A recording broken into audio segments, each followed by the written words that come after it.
To date, the country has registered 127,485 confirmed cases of COVID-19. This was an update on the current status of COVID-19 in the country.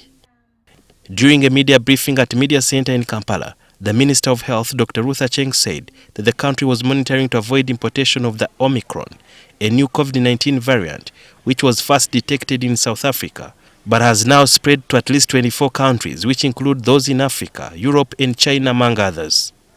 The minister highlighted some of the measures being taken by government to avoid the importation of the variant. Intensified surveillance at points of entry, with particular emphasis at the high-volume entry points, notably Entebbe International Airport, and high-volume land border points like Malaba, Busia, Mutukula, Elegu, Mpondwe, and Katuna.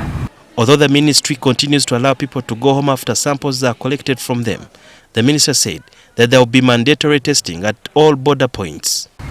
Testing of incoming travelers at other land points of entry will be conducted by the private laboratories at government set rates. The Minister of Health, Dr. Ruth Aceng, has tasked the entire public, especially the travelers who are getting into the country from various border points, to always give the right information in terms of address and contact.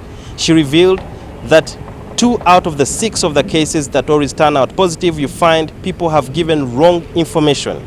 So what are the repercussions of giving wrong information in the wake of the new variant Omicron that spreads like a bushfire?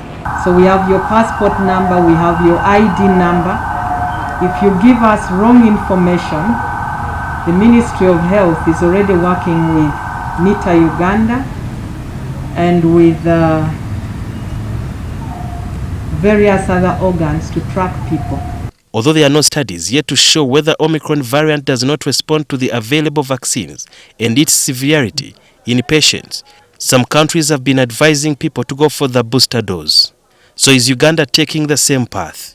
It becomes a difficult thing in terms of public health to encourage people who have gotten a second dose to go for a third dose when there are people who have not gotten first dose. Although the weekly markets, which had been closed on the directive of the president, especially for the districts that had more COVID-19 cases, Dr. Aceng said, after assessment, the markets are now free to open following COVID-19 SOPs.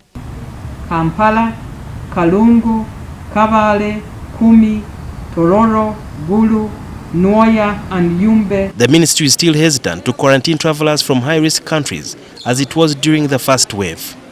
The entire public has been advised to go for vaccine jabs. According to Aceng, only 5.7 million people out of the targeted 22 million have been vaccinated. The faster everyone adheres to the health ministry guidelines, the more chances of avoiding the ramifications of the new variant that might call for tighter measures. Sudhir Ruhanga, Entebbe.